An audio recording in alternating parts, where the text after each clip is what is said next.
In the years after the march on Jerusalem, Catholic brigands terrorized southeastern Anatolia. As the Roman government was dealing with other issues, the locals had little choice but to turn to a group of Christian knights for protection. These knights became known as the Knights of Adana, and they formed a rump state inside Roman territory known as the County of Adana. As their power grew, the knights seized more and more Roman towns, even defeating a Roman army sent to restore order in the region. The knights developed a unique military culture, centered around a cultish reverence of their leader, a man named Count Austin. He advocated for a rebirth of the Levant, and burned down many of the Roman-built structures in his territory. Now, Alexios sought to re-establish Roman control over Adana. The emperor marched through Anatolia with a gargantuan army of nearly 50,000 men. Without many fortifications in the area to dig in for a siege, the knights had little chance of victory. The Count of Adana decided to suicidally march his army into battle. Many of the Count's knights abandoned him, fleeing south. In the ensuing battle, Alexios and the Roman forces trounced the Adanans.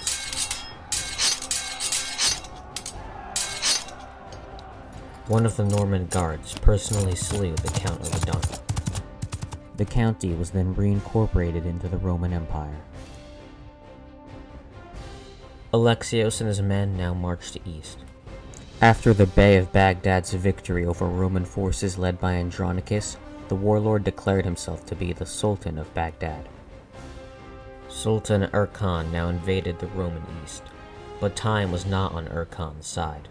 In Iran, the collapse of the central government and decades of civil war made the country vulnerable to invasion. The Ghaznavids, the old rivals of the Seljuks, conquered the region, threatening the young Baghdad Sultanate. All too aware of the threat, Erkan sent an envoy to Alexios, asking for a swift, diplomatic solution to the Roman-Turkish conflict. A meeting was arranged between the two rulers. Alexios and Erkan convened at a village near Lake Van.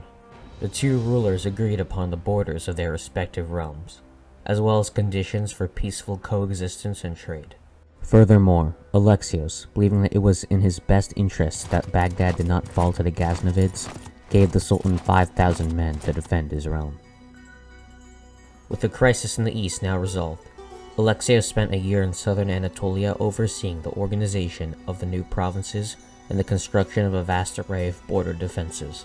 During this, the king of Antioch gave refuge to the Knights of Adana, souring relations between Antioch and the Roman Empire. To counter Antioch, Alexios sent a small amount of gold to Jerusalem, hoping to solidify his alliance with the kingdom and boost its prospects in case of war with Antioch. Alexios then returned to Constantinople, where he soon after married his longtime lover, Maria of Alania. Famously, the new pope, Urban II, led the ceremonies at Alexios' wedding. Alexios enjoyed an even stronger friendship with Pope Urban than he had with Pope Gregory.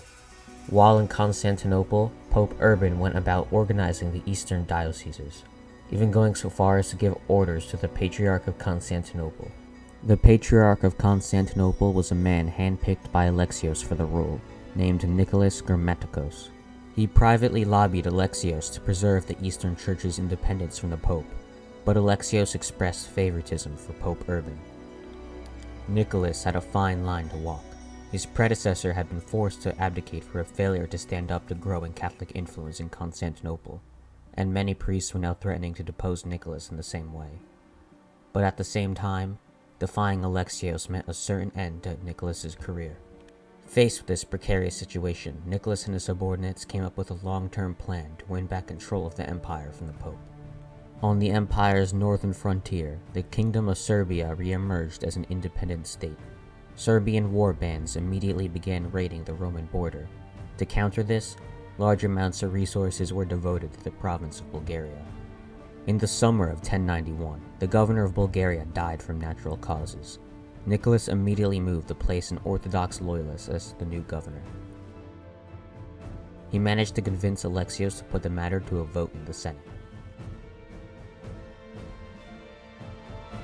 Nicholas's candidate for the governorship, a man named Lucas, was vocally anti-Catholic in his beliefs.